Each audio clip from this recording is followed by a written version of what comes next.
Ma'am जो ED की दिक्कत होती है उसे आप कैसे ट्रीट करते हैं और क्या क्या उसके वो रहते हैं? जी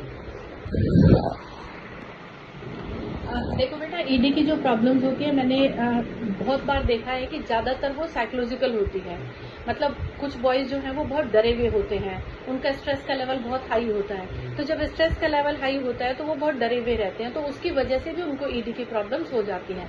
अगर हम उनको डॉपलर्स कराने के लिए, जैसे अल्ट्रासाउंड के लिए उसके लिए भेजते हैं कि आप डॉपलर टेस्ट करा के आओ, तो उनका डॉपलर टेस्ट बिल्कुल नॉर्मल होता है। तो मतलब अंदर उनके कोई प्रॉब्लम नहीं होती, वो सिर्फ उनकी टेंशन का लेवल इतना होता है, वो स्ट्रेस में इतने होते हैं या वो कंफर्टेबल उतने नहीं होते हैं, जिसकी वजह से उनको ईडी की प्रॉब्लम हो जाती है।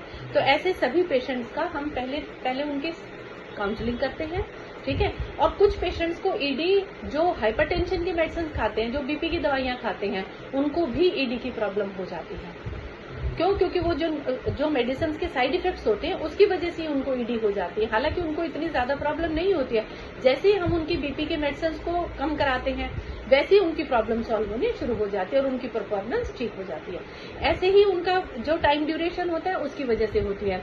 जब आप पार्टनर के साथ आप कंफर्टेबल नहीं है, आप डरे हुए हैं, आप किसी डिप्रेशन में हैं, आप कोई एंटी एंजाइटी पिल्स खा रहे हैं, तो आप उतने कंफर्टेबल नहीं होते पार्टनर के साथ, तो उसी की वजह से आपको इस तरह की प्रॉब्लम्स क्रिएट हो जाती हैं। तो उसके लिए पेशेंट की काउंसलिंग बहुत जरूरी है।